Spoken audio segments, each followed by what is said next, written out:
All right, welcome back to Limited Supply. Today is episode 4 of season 9.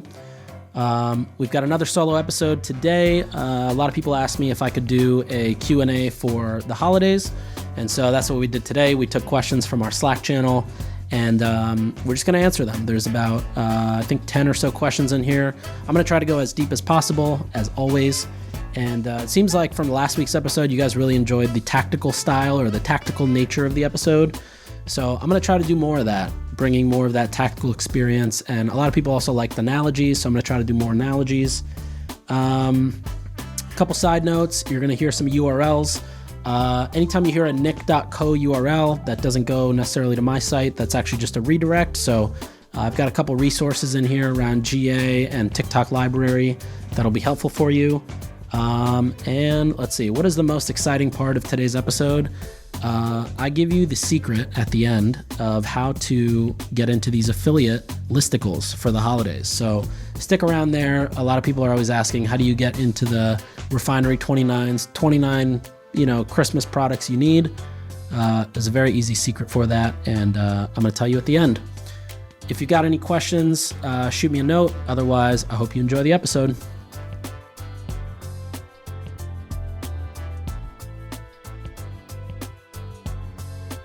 If you're a seller on Shopify, if you're a merchant on Shopify, you sell e-commerce and you use Shopify, then let me tell you about an app that you absolutely need to use.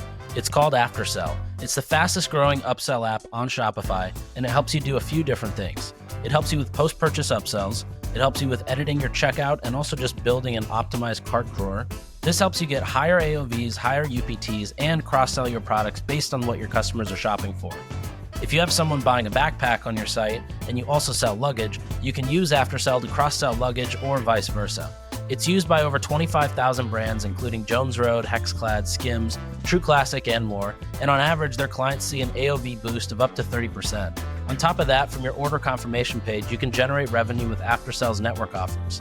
If you want to get a demo of Aftersell, go to aftersell.com/limited. Sign up now and get Aftersell free for 60 days for limited supply listeners. Again, that's aftersell.com/limited.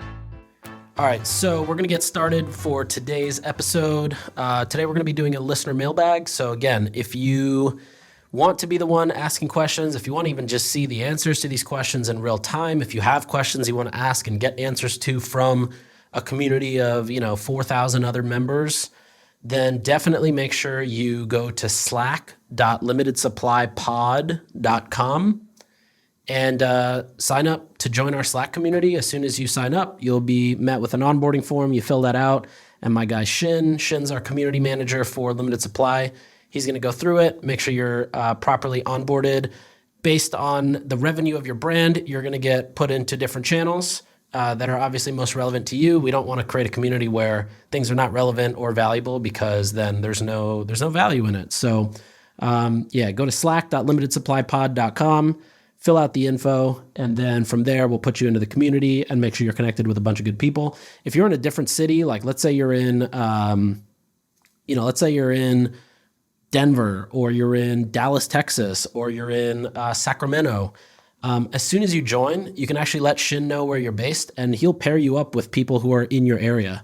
So if there's not just larger community meetups that happen, like we have tons that happen in LA and New York and London, if you're not near one of those that happen, then definitely sign up still. Let us know where you're at, and we'll pair you up with a couple different people near you. So, you guys can meet and get coffee, get dinner, whatever it may be.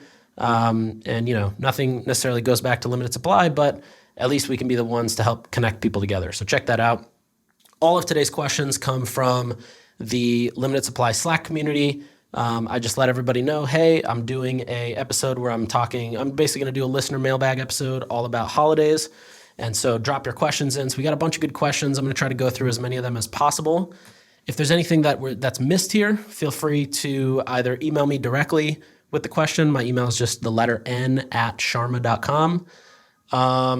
Or you can DM me in the Slack community. You can just post it in the Slack community, or DM me on Twitter. But in any case, excited for this episode, and we're going to get started.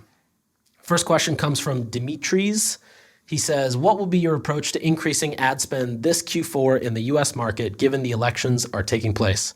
Now, it's important to remember that during any sort of election year, advertising just becomes more challenging, right? There's a lot more approvals that have to go through. There's a lot more rules that platforms are applying to make sure there's no false advertising or false political advertising happening. That said, here's my advice. I think just generally, you want to scale slowly and scale with stuff that you know that works. Really focus on warming audiences versus just going out to cold audiences with your offers. This right now, August, we're in August, it's August 12th. Honestly, from July till October, you should really, really, really just be focused on building that audience that's going to convert in Q4. I like to think of it as sort of like building up the funnel and then you flush it, right? Or think of it as like you can think of it as a toilet if you want. But you want that buildup. You want people who are becoming aware of the brand and aware of the products and have shown signs of interest or shown that they want to buy the product or they have interest in learning more about it or trying it out. And then in Q4, when you're running the offer, whatever the offer is, that's when you can sort of flush that funnel or flush that toilet and get everybody to come through. It's very similar to, if you were to run like an anniversary sale, and let's say you run an anniversary sale. We actually just did this for one of our clients where we ran the largest anniversary sale that they've done in terms of revenue, but more so also a discount, like a really nice discount. And everybody that was kind of in that build-up area, we sort of flushed that, lent them their highest revenue days. And I think we saw like a 22 ROAS on Meta. But of course, that only happens because we have that buildup, right? If there wasn't that buildup, if we didn't do a good job building that funnel or building that clogged toilet, then as soon as a sale hits, it wouldn't have flushed as hard. And we wouldn't have hit those ROAS numbers or set new revenue day records. Essentially, you want to make sure that there's a lot of awareness and engagement happening within the brand, right? Think about Meta and TikTok, even Google/YouTube. Like they do a really good job going after people who they understand are showing interest either in similar products to what you're selling or directly in your brand. That's obviously a way better way to go about it. You want to also make sure you focus on ROAS, meaning increasing your UPT and AOV. UPT is units per transaction. It's a term that's primarily used around apparel brands. And AOV, of course, is average order value. So whether that's by AOV stacking, cross-selling, upselling in the cart, pre-purchase and post-purchase upsells, adding on travel size products, or whether that's by creating better welcome offers targeted toward Q3, Q4, knowing that, you're going to try to go for a higher AOV, or that is by adding gift with purchase. So, hey, if you hit this AOV, we're going to unlock a gift with purchase, or if you buy 5 things, you're going to unlock this free item, whatever it may be. I think try to focus on also increasing, basically like building that lever on the site, not just on ad spend increase. I would also focus on building out the email and the SMS list, be a lot more aggressive with your opt-in collection on the site. We've seen, I don't know if you guys, actually, I'm sure you have seen it or heard about it, but the PostScript on-site opt-in has been working really well for this period of time where we're trying to build that list going into Q4. Also, ensure from a site conversion rate standpoint, you're plugging the holes in the bucket. So I think of, actually, a bucket might be the wrong word, but think of like this long pipe, right? You have to get from point A to point B in the pipe, and the water in the pipe is your site traffic. So what you want to do is you want to plug any holes that are, sitting at the bottom of the pipe where water's starting to drip out. The best way to do that is you can run some Shopify reports. You can go to Google Analytics and run a report. If you go to nik.co, nik.co/exit path, EXITPATH, it's just a redirect I set up to go to a FAQ from Google Analytics. It'll show you exactly how to create a report within GA so that you can actually see what are the pages that are causing drop-off. And then I would also recommend using heatmap.com to actually look at those pages and understand what it is that is then causing the drop-off. So obviously, going back to the original question, approach to increasing ad spend, scale slowly, scale with things focus on warming up audiences, focus on email, building that email and SMS list, focus on increasing the AOV or the UPT when people transact on your site, maybe even just make a better version of an intro offer that is a higher AOV. And lastly, go to GA and figure out where your leaky points in your pipe are and try to plug those. The last thing you can do is try to focus on channels or tactics that just historically have, higher engagement or lower CPMs. For example, advertorials, which we talked about last week. If you missed that episode, check it out. It's just the one before this. Or direct mail, which we'll talk about in a second. But the beauty of direct mail or even things like out of home is you don't really have those CPM hikes, right? Like Q4 Facebook gets really expensive, but you don't have that CPM hike with direct mail because the post office doesn't increase the cost of postage just because it's Q4. Hopefully that is a helpful answer. Okay, next question. Claire asks, what are your favorite hooks or creative angles for gifting ads?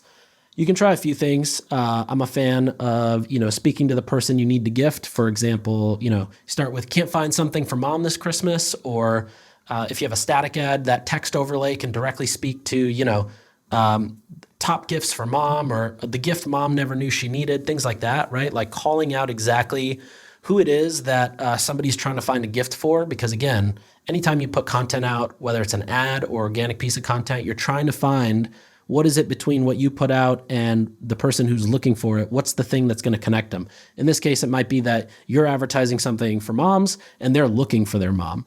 So calling that person out is one great way to do it. You can also call out any free items or gift with purchases. So, want a free X, or did you know you can get a free frother, or did you know you can get a free dop kit? Have you wanted to get a tote bag? Whatever it may be. You can call out the free item or the gift with purchase. And then you can also do things like, have you ever been wanting to try the Chroma Reset but never pulled the trigger? And so that way it's also like it introduces something of, oh, okay, I have been wanting to try that and I haven't pulled the trigger. So let me see what this ad is all about. That said, I would definitely recommend just checking out the Meta ads library to see what brands are running. Also the TikTok ads library. If you go to, again, there's another redirect, nick.co/TikTok ads, TikTokads. I just set up a redirect to go into the TikTok ads library. A lot of people have asked me for that link, and it's not as easy to find as the Facebook one. So nick.co/TikTok ads, that'll take you straight to the TikTok ads library. I would recommend checking out the ads library for TikTok and Meta to see what works best. If you go for Meta, it's just facebook.com/ads/library, and then you type the brand name. TikTok's is a little different. You can actually find it by going to nick.co/TikTok ads. That's just a redirect that takes you directly into the ads library. You can then sort by objective. So I always go for purchase, and then you can sort by click-through rate. So you can actually just put, top 1 to 20% click-through rate ads that are leading to a purchase, and then you can see what the best hooks are. You can also narrow down the category of the ad. So if you want beauty brands, if you want apparel brands, whatever it may be. And I would just look at, see if there's patterns you recognize, or whether it's in the actual wording of the hook, or it's in the way that they describe it, or the framework of their hook. The last thing I would recommend doing, which is honestly what I would probably recommend the most, is for me at least, when I look at TikTok and I see, first of all, when I go on TikTok and I see posts that do well, that are promoting products, that's a huge piece of gold right there, because there aren't a lot of posts relative to all the posts that get published. There's not a lot of posts on TikTok that do well that are promoting products. They tend to actually do really bad.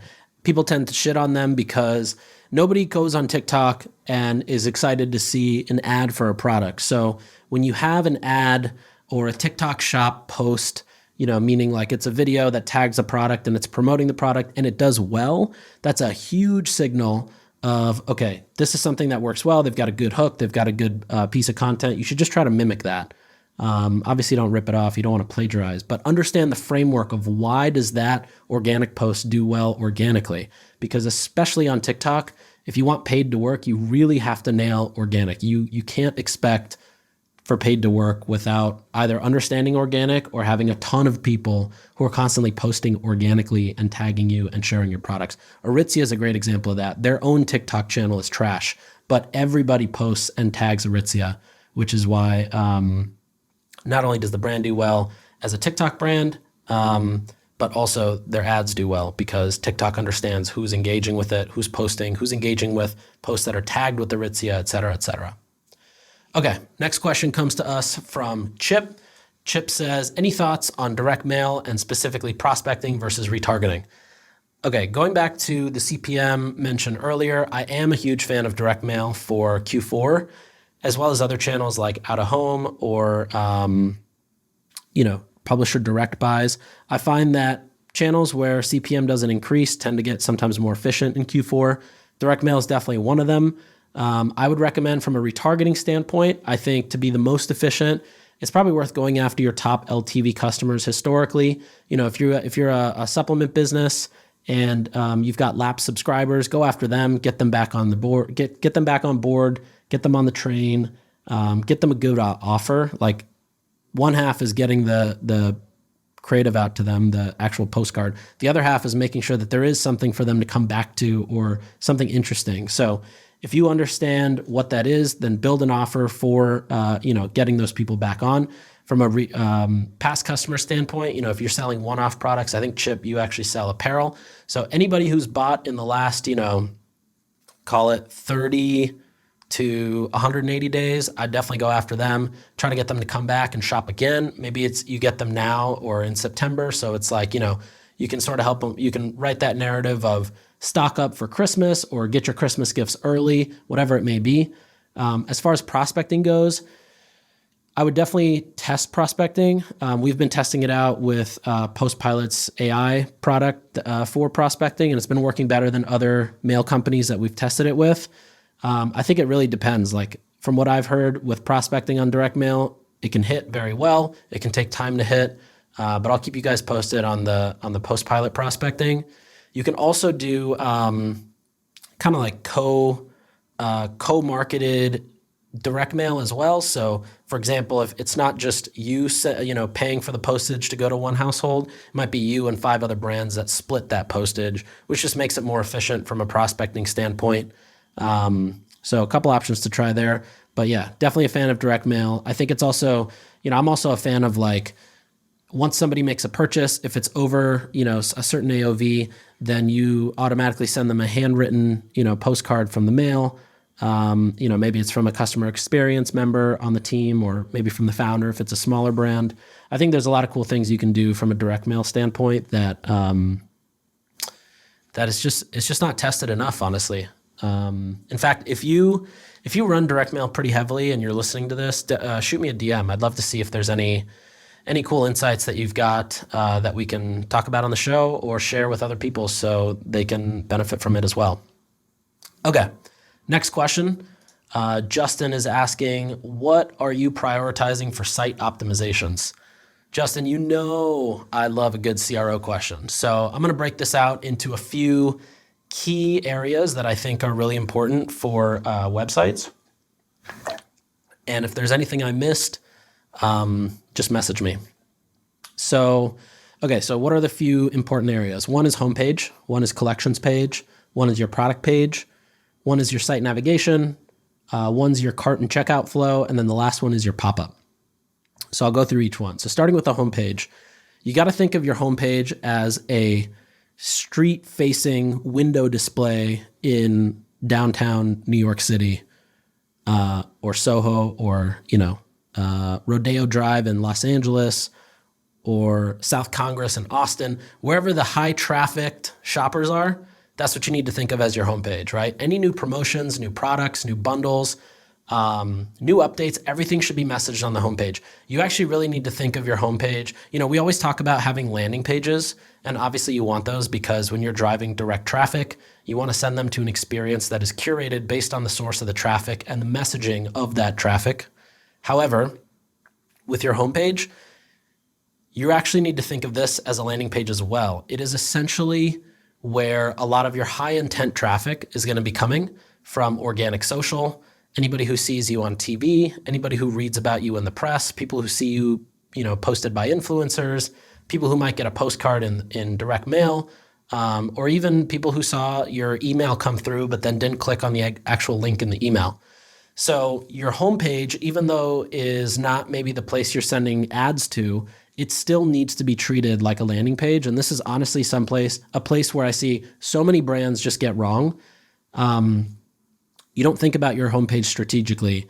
And it's got some of the basic elements, but it makes it very hard for somebody to come there and understand everything about the brand or what they need to know or what the offers are that they should look at or, whatever it may be.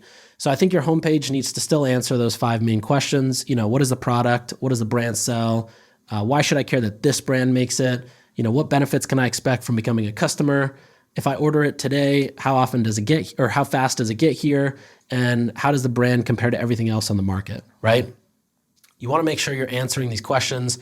Going back to that red carpet example from last week when we talked about landing pages, you have to think of anybody who comes to the homepage as Kim Kardashian on a red carpet, and you as the brand are Kim's assistant. You need to make sure everything that Kim needs on that red carpet is right in front of them and easy to access, easy to understand. That's what I think about the homepage. Now, going to the collections page, collections pages tend to be a lot more impactful if you're an apparel brand or you sell a bunch of or if you're a higher SKU brand, such as a Hexclad or,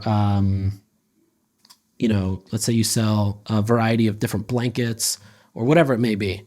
Your collections page is where people essentially go to browse different styles, different looks, different cuts, different variations.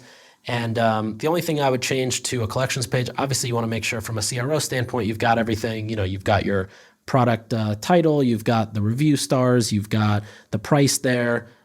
If there's any sort of badges like award-winning badges or bestseller or customer favorite, you want to add those in, right? You want to make it easy so that when somebody even looks at an assortment or a massive grid of SKUs, that they still understand where they should start or where they should maybe draw their eyes to. And those tend to be the things that are award winners or bestsellers or things of that nature. In addition, the only thing I'd really change at the top is a lot of times collections pages have no real kind of hero section or no banner at the top or no sort of messaging at the top. I would just add that, reiterate. If there's a sale, reiterate the sale. If there's a gift with purchase, reiterate that. If there's anything you need to message around a promo, around what sets a certain collection apart from the others. And then the other thing you can do if you have the resources to do it is, every few blocks or so, I would take one of those product slots out and just turn that into a banner. And yeah, that's pretty much all I would do on the collections page. There's not too much I would do. You want to keep it very quick, fast to load. You don't want too many things clogging up that page. And, it's really like think of a collections page as a redirect page. You want somebody to get there and understand the context, but then you want them to get out of there, meaning they go to a product page to really look at a product. Have you ever wondered how brands like Jones Road and Hexclad are optimizing their customer journeys by increasing AOV and post-purchase upsells? Well, they all use Aftersell. Aftersell is used by over 25,000 brands and has been shown to boost your AOV by up to 30%. Not only that, but they also have a proprietary network offers feature that has generated tons of net revenue for brands like Perry Ellis, True Classic, and American Eagle. This allows you to drive sales on your own site and add additional revenue through showing ads in your post-purchase funnel. If you're interested to learn more, get a demo at aftersell.com/limited. Sign up now and get 60 days of Aftersell free for limited supply listeners. Once again, that's aftersell.com/limited. Okay, now let's talk about the product page. So I think the product page, I think every product page today needs to be built like a landing page, especially if you're running catalog ads. Most people are running catalog ads because they tend to be more efficient to run when you run them well. And so if you're running catalog ads, people are not going to landing pages. They're coming straight to a product page, right? You may have creative that's a little bit more advanced if you're using something like a Marpipe to get better DPA creative, but as soon as they click it, they're still going to a product page. So the product page should really make, obviously you have the shop section at the top and product details, but you got to make sure you have a few other sections. So I definitely recommend adding a section for the brand story or product origin story. If you're selling protein powder, let's say you're Orgain, right? You're selling this plant-based protein powder. You should definitely talk about why was it created? What's the purpose of this? Where are the ingredients sourced from? What sets it apart from other protein products on the market? You want to make sure it's very easy to understand when somebody gets there and they've never heard of the brand before, what sets it apart and what makes it different.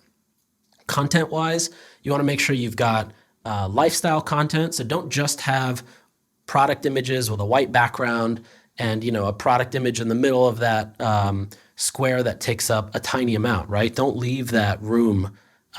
Take advantage of that real estate. So you want lifestyle imagery. I would also recommend adding UGC. If you've got a consumable product like a protein powder or a supplement or a food product, you want to make sure you also, or even skincare and beauty, you also want to make sure you really highlight the ingredients. So what are the ingredients? Why do those ingredients exist? What benefits do those ingredients have? You want to just picture, or what I like to do is I just think of like a 4-year-old just being like, but why? Okay, but why? And then you answer again, but why? And you just got to be able to answer the but why over and over and over again so that there are no more but why questions. Comparison charts, easy piece to add. It just makes it easy for somebody to understand how it compares to another point of reference. So let's say you're selling matcha, right? You could say from a comparison standpoint, you could compare yourself to other brands. So you could say, I'm going to compare myself to brand 1, brand 2, brand 3 that all sell matcha. And you can talk about the actual product differentiators that your matcha has versus theirs. You could also compare it to another point of reference for those who may not be matcha enthusiasts or matcha drinkers. That might be, caffeine pills. It might be coffee. It might be yerba mate, whatever it may be. But you want to put comparison charts in that make it easy to understand for a new person who comes to the site and doesn't necessarily have a point of reference on your product, but can create a point of reference based on something that they already know. Does that make sense? So comparison charts are easy. They're also just easy to understand and easy to navigate. My favorite comparison chart is one we built for a brand called Salud, tastesalud.com, TASTESALUD.com. If you check out the homepage, it's actually a phenomenal example of the homepage that I was talking about earlier and a great example for product pages. But that comparison chart, I don't know why, it just gets me fired up. And it's also very easy to understand. Another piece you want to make sure is on the page is social proof. Social proof can be constructed in a few different ways. Most common ways, one would be like customer reviews. So a lot of people actually tend to just put standard customer reviews, like that widget that you get from Okendo or Yotpo. I would definitely recommend having that towards the bottom of the page, but I would also recommend calling out a few specific reviews and highlighting those. You want to make sure that the reviews that are highlighted actually speak to benefits. So whatever the benefits are that you're really trying to push from the beginning of the page, make sure those benefits are reiterated in those highlighted reviews. So for example, if you're talking about, jitter-free matcha, for example, or even let's just talk about, because jitter-free matcha is whatever, let's talk about matcha that doesn't taste bad, then your review might actually speak to how amazing the taste is compared to other times that somebody's had matcha, or this is the best. I didn't expect this matcha to taste so good, but XYZ. So that's one part of social proof. The other one is press quotes that call out benefits. So again, if you can get that same type of a benefit-driven quote that is from a publisher, especially one that people would recognize, that's another great one to pull. And then the last one that I love pulling, especially now, is where you can embed real TikTok or Instagram videos that actually review the product. These obviously require you to be a brand that gets a lot of love on organic social, but if you have that, there really is no better social proof than a random person on TikTok who decides to film a review and put it up. Next part that I want to make sure gets into your product pages is FAQs. If you've heard me talk about product pages, landing pages, I'm all about reducing the number of clicks, and FAQs does exactly that, right? You don't want somebody to get to your page and then go to Google and search for it, because as soon as they go to Google, you've now likely lost that person. Or worst case, they find another brand that actually addresses the exact question that they were answering or looking for the answer of, jumbling my words here. And they're going to end up buying from that other brand. So you want to make sure you've got FAQs. You can either derive these from ad comments, from customer service messages, from Instagram DMs, or just from what you hear your customers talk about or puts them on the fence. The other one, last two pieces to add to the product page, which is more so kind of you add it throughout. One is a promise and one's a guarantee. The promise is you want to make sure you've got some sort of a promise on the page. So what is it that someone's going to feel, they're going to achieve, or they're going to be able to do as a result of wearing, using, or consuming your product, right? That should be reiterated throughout the entire site, but definitely on the product page. Just thinking back to, somebody came directly to the PDP from an ad. The second one is the guarantee. What happens if somebody doesn't like the product? Is it easy for them to make a refund or to get a refund? Is it easy for them to make a return? What does that process look like? Just make it very easy to understand what happens if the product is not liked. This is a huge unlock for brands that target men because, guys are always thinking, okay, what if my wife, my girlfriend, my this or that, they don't like the product and I look like an idiot? Well, it's easy to know that you can return it or get a refund. Next one is site navigation. So this one's easy. I just think of site nav as somebody walking into the store or like a greeter at the store. It's just kind of showing them where do you go, where do you start, where do you look. I definitely recommend making site navigation or redesigning it as you go into Q4. You just want to make it easy to understand. If you've got a ton of SKUs, you can shop by category, you can shop by problem, you can shop by benefit. But just make it easy to understand. If you've got a few collections, let's say you're an apparel brand, then maybe it's like shop tops, shop bottoms, shop accessories, and then shop all. So you're taking the top 3 categories and that people come for and putting it there. And the fourth square is, if you're not there for any of that, you go to shop all. That's a great scenario if, like 80% of your traffic is going to those first 3 categories. But again, you just want to make it easy for people to click around or get to the place they're trying to get to. I always think of it as like, if you're like a butler, right? If you're a butler for somebody, you just got to be proactive. You just got to make things easy for them, and that's how your site nav should be. Honestly, that's the key to CRO is just be the butler, right? Like make it easy for the other person to understand where they're trying to get to, what they're trying to do, and yeah, eventually it is gonna totally help you at the end. Next piece for the site is cart and checkout. So if you're running a sale, make sure you reiterate the discount in that slide out cart. I definitely recommend slide out carts if you're still using an individual cart page and you're on Shopify. I think you're doing something wrong. There might be, a few examples here and there, but I think for the majority of people, you shouldn't be using your own cart page. That should be a slide out cart. I would also add the option for somebody to put their discount code into the slide out cart. And that way they can add the discount code and they can also see what the impact of the coupon code was. Side note, do you say coupon or coupon? Every time I say coupon, people laugh at me. But anyways, you want to make it easy for somebody to add that code and then see the actual discount. It's a little dopamine hit. And also people, not everybody knows what the Shopify checkout flow is. They don't know that once you click checkout, then you have the opportunity to add the coupon code. And so I would definitely recommend adding that before. Again, it's just going back to the butler state of mind, right? If my client, my boss wants to use a discount, how do I make sure I collect that up front so they feel confident about that before we get to the checkout? The last piece is the pop-up. If you've got a pop-up running, which you absolutely should, then make sure that the messaging on the pop-up matches the discount that you're running on the site or the promotion. We definitely see a higher opt-in rate when you match the pop-up discount to the actual sale. The worst thing you can do is have somebody come in on an ad or an email that says that there's some sale going on, even if they come direct to the site from organic, and then they see the pop-up and the pop-up shows a completely different discount. They're going to be super confused and not really sure what's going on. So just make sure that is all cohesive. And again, reiterating that butler-like thinking and experience. That's everything on the website that I would change. Obviously, look for leaky holes in the pipe and just try to fix those as you can. Last thing I would say too is in the checkout. If you don't already have checkout blocks that reiterate social proof and benefits and shipping times and things like that, you should definitely do that. Also reminds me of one last trick is your shipping names. I would definitely, I'm a huge fan of writing like just naming, instead of just, standard shipping in parentheses 5 to 7 days, call it, VIP shipping in parentheses ships within 12 hours or expedited, instead of expedited shipping, you can call it, whatever it may be, ships within 12 hours, delivered in 2 days. But just kind of like adding that is more real estate. And so why not just add some copy there that sort of reinforces somebody to want to make that purchase or make sure that they feel good about the purchase they're about to make. Okay. Rajesh asks, how do you build a successful offer? What do you think are the core characteristics and elements of a good and successful offer? How do you validate it and how do you scale it?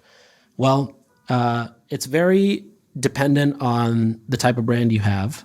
Typically, I think of the TRACE framework. That is technology, reporting, audience, creative, and experience. Technology is all the tech you use to run the experiment. Reporting is everything you look at to understand whether something is working or not. The audience is who you're going after. The creative is what people see before they click. And the experience is once they click and they get to your site. What does that site experience look like? Generally, a good offer depends on what you're selling, but typically good traits are there's a specific angle that correlates to the product you're selling and the problem you're solving. So if you remember from last week, we talked all about how do you develop an angle, what is an angle, how do you leverage an angle. You want to make sure that this offer also incorporates an easy way for somebody to sample the product. So 2 easy levers there. One is a good discount that makes it a no-brainer for somebody to try. In fact, in beverage, we call this cans in hands. You just want to get people to try the product because you know that they're going to come back if they like it. Another lever outside of discounts is cash back. So instead of selling dollars off on your first purchase on the gross amount, you get cash back, which is towards the second purchase and really focuses on the net amount. It's a great lever. You can do that with fondue. Third one is having a variety of products. So your offer should make it easy to sample again. So different flavors, different scents, different colors, different textures, whatever it may be. You want to make sure that you're giving somebody the opportunity to sample a variety. If you're a cleaning brand and you're selling a welcome kit, that means having your floor cleaning, your glass cleaning, your counter cleaning, your wood cleaning products in a bundle versus just trying to sell individual ones. You want to also make sure that there's enough for the intended audience to sample. This is something I learned when I was at Hint. We would sell Hint water, and what we realized was that we weren't necessarily selling to one person. We weren't selling to the person who placed the order on the site. That was just the person. That was almost like just the messenger. What we're really selling to is the whole family. So when the product arrives at home, we got to make sure that everybody in the family loves it and they have a flavor that they personally, the kids have a flavor they like, mom and dad have a flavor they like. So you want to make sure that there's enough for the intended audience to sample. That's what I mean by that. Another change we made when we did that was we went from selling 1 case of 12 bottles to 3 cases. That way everybody could try, a couple different flavors and a couple bottles of each to really just understand which one they like. So I would definitely think about that. Last 2, one is easy to understand landing page and what you get with your offer. And then the other one is social proof that relates back to that offer. If you want, you can go check out nick.co/everydaydose. That's a great example of a offer-focused landing page. And yeah, it's got all the elements I've talked about so far. Okay, next question is from Meg. She asks, are we going to see 1 to 2 month long sales again this year as opposed to the week-long sales? Listen, Meg, as much as I want to try to isolate the holidays into even a 4 or 5 week period, it's impossible. Costco's already selling Halloween products aggressively from what I saw this past weekend. Google is calling holidays September 1st till the end of the year. And generally, as much as I am not a huge fan of running sales super early, you have to think about wallet share. So, we always talk about market share and how much market share you have, but you also need to think about wallet share, right? Let's assume, and I'll try to do some research on what this number is, but let's assume somebody sets aside $500 to spend during the holidays on sales, on gifts, whatever it is. If you're waiting too late in order to launch your sales or get people notified of what you're going to sell, you're just going to lose. You're not going to get that wallet share. And unfortunately, there's not much you can do about it. You could definitely mention to your audience or to your people that, hey, we've got a big sale coming up, or, make sure you hold your wallets or whatever it is because we do have something coming up. But reality is most people are not going to wait. They're going to buy the things that they see have good deals. And people respond quickly to deals. So I wouldn't wait too long if you've got something that you're trying to push offer-wise. You want to just be cognizant of who your customer is, what their wallet share looks like, and if you think they're going to have money to spend when it comes to the time that you're putting the offer out. Otherwise, move it up a little bit. There's no shame in running an offer a little early. There used to be like some stigma around, running an offer early and that cheapens the brand. I don't think that's true at all. I think a lot of that's bullshit. And I think if anything, you're doing yourself a disservice by not launching on time. And on time means when other people are launching and consumers are now in the mood to shop, right? You want to try to get that as soon as you can, which is why it's also so important to make sure that right now you're using this time to sort of build that funnel so you can flush it starting, maybe mid-September. Next question comes from Cool Jeep. He asks, if you plan on having an offer starting early, example, November 1st, which I think is going to be too late, do you keep the same offer throughout, or do you have a special offer for Black Friday, Cyber Monday, i.e. 20% off November 1st and 30% off for Black Friday, assuming you cannot have a special bundle or product option just for Black Friday? Well, this really depends on the resources you have at your disposal. If you've got the creative resources, you've got designers, video editors, et cetera, to help you create all of these offers, then I'm definitely a fan of running more variety of offers. I think as many as you can pack in. See, the thing is very similar to a product launch. Every time you put out an offer, it gives you permission to email your audience, to post on social, to run ads for it. It just gives you the permission and the opportunity to make another mini splash or tell people about the brand or, put the message out there that you have an offer. So personally, I'm a fan of changing offers as much as possible. I would probably have something for September, for October. I'd probably have something for Halloween. I'd probably have something for early November. Then I'd have something for the Wednesday right before Thanksgiving. I'd have something different for Friday. Saturday is Small Business Saturday. I'd probably do something different Saturday and Sunday. Cyber Week, I'd probably do a tiered discount style offer. Those tend to do the best. And then, same thing for Christmas. You could do 12 days of Christmas. You could do 24 days of Christmas. Depending on the resources you have, you should definitely try to maximize as much as you can. That's also why this period from now until October is so valuable. You can use this time to put everything together. I also would recommend as soon as you get some of the assets made or you've got, let's say you get all of your ads ready and your landing pages ready, I would recommend starting to upload this into Meta or whatever your ad platform is as soon as possible, because especially this time of year, and it's an election year, things not only take longer to be approved, but also they might get rejected and you might have to appeal and then it gets approved after. So all that said, TLDR, depending on your resources and of course the ops, logistics side of things, I would try to put as many offers as possible, play around with categories you need to move product for, play around with gift with purchase, play around with cashback offers, play around with gift card offers, play around with the opportunity to take another brand that is also selling to your audience and maybe sample their product as a gift with purchase. Whatever it may be, there's so much opportunity for making different sales. I would definitely try to do that versus just keeping something stale. It also gives you, again, the permission to go out and speak about the brand and talk about the discount and why people should come to your store. Okay, we're getting close to the end here. So last question is from Annalise. Annalise asks, or she said, would love a tactical holiday affiliate playbook. I noticed a lot of creators put together shopping guides and wish lists last year. I imagine those drive a lot of purchase decisions. Annalise, I'm going to actually take this as an action item and put together a newsletter around how to think about affiliate for Q4. The short answer is holiday affiliate is massive. It's honestly the biggest time of the year for publishers to make their money. Throughout the year, they pretty much make a lot of their money, definitely on affiliate, but also on the programmatic advertising side.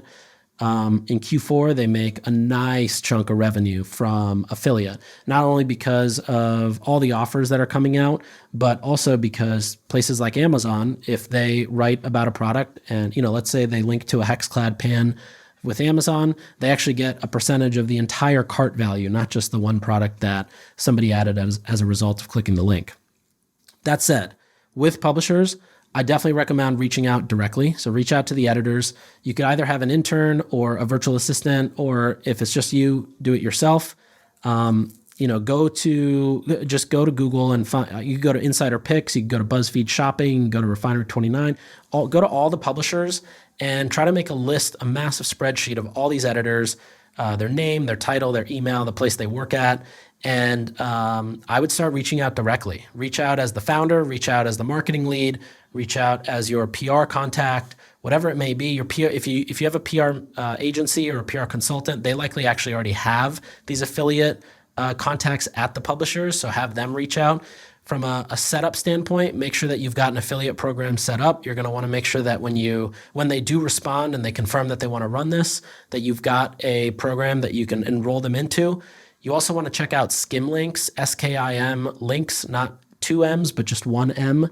And Skimlinks is the platform that powers affiliate for a lot of the big publishers. So for example, if there's an editor at Pop Sugar who writes, today, here's, I don't know, let's just say they're writing about cookware. When they type Hexclad pan on the side of their CMS, Skimlinks pops up the ability to just click, yeah, this is the exact pan, insert the affiliate link. So when you're set up with Skimlinks, you're automatically linked in with all of the other publishers. If you're not in Skimlinks, you should apply or reach out to them, try to get into their program. But as a fail-safe or as a backup, definitely make sure you have your own affiliate program set up already. Lastly, I would also make sure that you reach out to all of the influencers and content creators that you work with, give them individual links and coupon codes. You can give them an inflated affiliate fee as well to incentivize them to post. That could either be a percentage of the sales they drive or a bounty per customer that they drive or an order that they generate.